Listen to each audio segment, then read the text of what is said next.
Alright, I'm Brandon Tanji, and this is my EBPD project on my topic, or the thing I'm selling is Universal Wrench by me, Brandon Tanji. So, our problem is that mechanics need too many tools for certain small jobs, and it causes frustration. They gotta switch between tools, fumbling between the toolbox, losing tools even. So, a better option would be an adjustable wrench. So instead of having special socket sizes to service a vehicle for oil changes or brake services, a single universal socket would save mechanics and regular people time, frustration, and money. So here's a picture where the man lost his wrench inside of the engine bay because he had an 8mm instead of a 10mm. That could be solved if you just had a single universal wrench.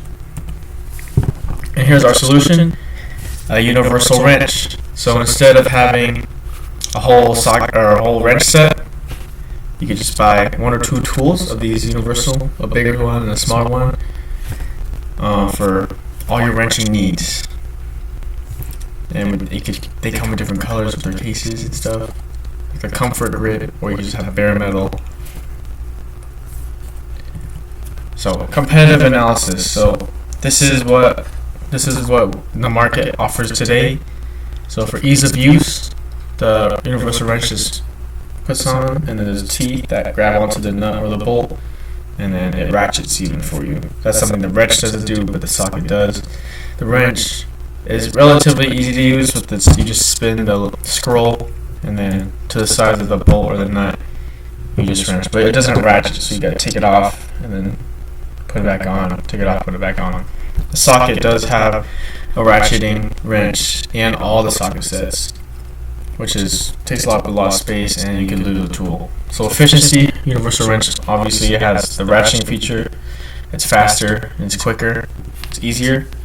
Wrenches, you gotta take it off, put it back on, and adjusting for the scroll wheel is not the most efficient way, because especially when you switch between other socket sizes quickly, it does not work.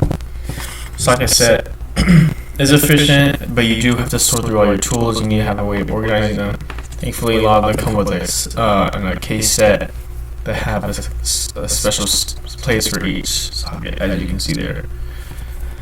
And then cost. So universal wrench, since it is like a prototype R&D, still in the process of being made and manufactured, it will be more expensive than a wrench and socket set, which are mass manufactured across many places. Aesthetics, the universal wrench is a bit prettier, it's smaller, it's comfort grips, can come in any color. Wrench is a wrench, and the socket set takes a lot of space. So our revenue model was to disperse to hardware stores such as Home Depot, Harbor Freight, Lowe's, and we'll have our own website to sell these wrenches on. So our go-to market opportunity is to sell to individual mechanic shops, like independently owned, then eventually move into dealerships where we can get them standardized across all dealerships, and then eventually market nationwide across America. So here's the team: Brandon Tanji, founder and CEO, passion for creating and making DIY life easier, making fixing your own things more approachable. Akita-san is our designer, a lead designer, has 10 years in CAD experience, was also an ex-Snap-on design engineer. And then Sarah Jenkins is our lead sales. She will help us sell to other shops and customers, and talk to our vendor side. So I am asking for $1,000 in seed funding. For prototype testing, we need to see 3D models. We need to work with Akita-san, our lead designer, to see what works best for people, what's the most efficient. We choose the least material, it's very strong. Research and design, it's kind of hand-in-hand with prototype testing. It'll help us to tell us where to reinforce certain parts of the tool, where reinforcement is not necessary for the tool, and make different design tweaks, such as making it prettier, making it durable. And talking to vendors is obviously talking to manufacturers to see what's feasible for them, how can we assemble it the best way possible, and thank you from the Universal Wrench Company.